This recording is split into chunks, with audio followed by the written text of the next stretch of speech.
Hey guys, welcome back to Chai with Ping. Today I am having a special episode. Previously, I think a couple of months ago, I did a story slam on campus, and this is a very short presentation about my life and friend making process throughout the year, so I hope you enjoy my summer episode. Stay tuned! Welcome to Chai with Ping. This is Ping Robert. In this podcast, I cover immigrant stories, cross-cultural experiences, and minority issues. Join me with a cup of chai and take a listen.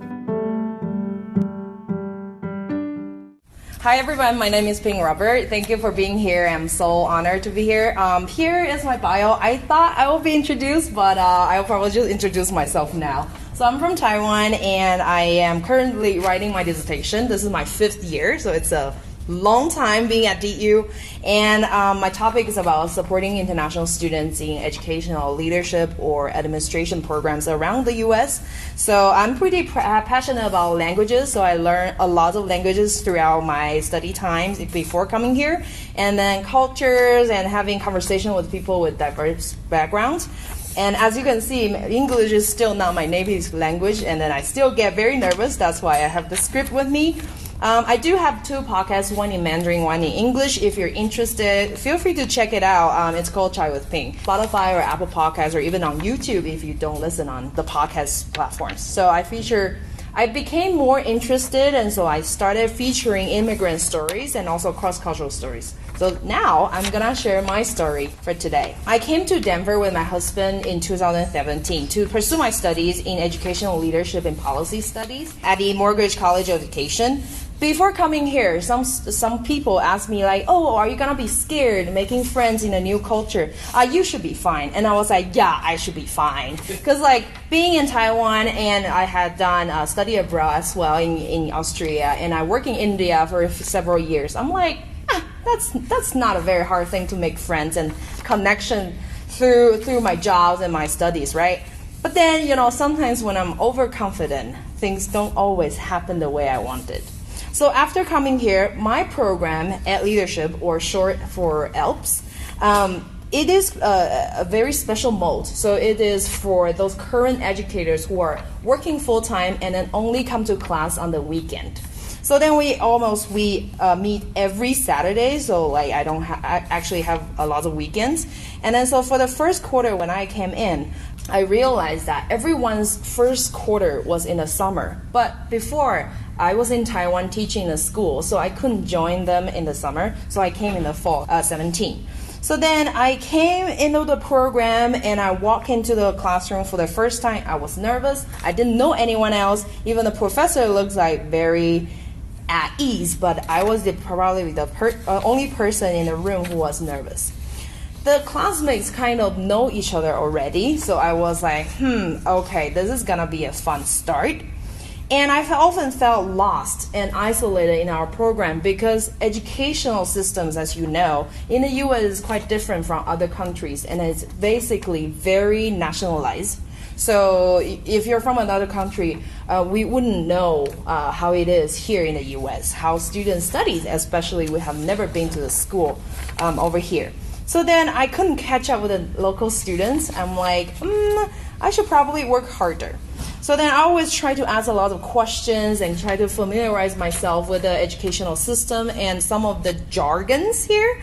I didn't know what equality and equities are. I thought they're the same word because in Chinese it's the same.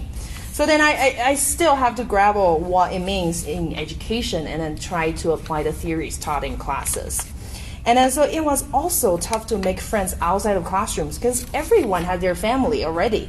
I was one of the 3 international students, and our class was very small, about 15 people. So people just ran out of the classroom and then went back to our home. So I was like, okay, I will probably try to find other friends outside of my classroom. But throughout the 3 years in my program, I still find it very hard. I never had the sense of belonging. And I'm gonna show you some pictures around here. So this is College of Education. These are my cohort mates. They're great, but we're just not very familiar with each other. I realized that there are some factors that I couldn't make close friends. First, maybe my lifestyle, because I was married and older than the regular grad students, even on campus. So the composition of my family made it different and a little bit harder to relate to other Chinese people or Taiwanese. And then there's a difference between Taiwanese and Chinese, by the way. Second, I had to work 4 jobs outside of my studies. So I was in and out of different locations and I'm just trying to get my next shift. So I didn't have enough time to socialize with other people. When they have events, usually it's on Saturdays, so I couldn't join. And then it will go on, but I don't want to bore you with a list of why I couldn't make friends and connections over here in the US. But then, when COVID hit in 2020 March, everything went online, right? So then I started looking into some remote options that I can meet people or just join events on campus to engage myself outside of my studies and work. I got some emails from this club called Bridges International Student Club, which I have been on their mailing list for the past 3 years. I thought maybe I could come to some of the events, but I never was able to do since 2017 to 2020. Then I was so happy because I found that they also moved their meetings online. So then I was like, I should probably grasp this opportunity and then go online with them and try to have some conversation and see what they do. And after a couple of meetings, I realized that, I was trying so hard to fit in the US society, but reality, I was supposed to stand out. Why would I try so hard to fit in? Every international student have our own stories, and then why not let others understand and hear them?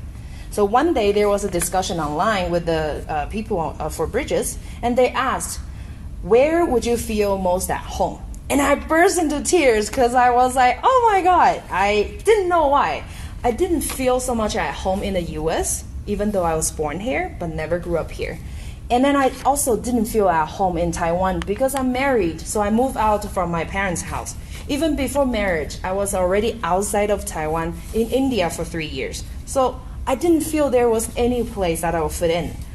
And I struggled, but I realized there was a pivotal moment that question led me to some clarity. After the restriction of COVID, I started hanging out with some friends at Bridges, and then we slowly moved out from the virtual world last year. And it was very rewarding. So I talked to a lot of different people from different backgrounds and different language as well. And then it's quite common that in a table, when we have a conversation, there will be multiple people from multiple countries. And everyone's perspective was so different, so I can just learn from each other. And here are some pictures that I took over 2 years. It is absolutely beyond my imagination. It's a pure blessing. So I'm so happy to have this group of friends. And then I realized that, maybe every one of us in our heart, we just need a little connection. And then even from the friends from diverse backgrounds, we can still find our common language, love and care. Thank you.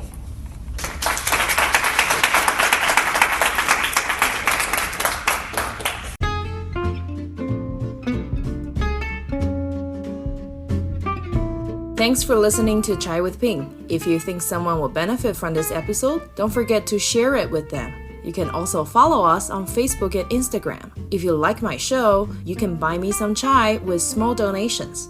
Details are in the episode notes. Till next time.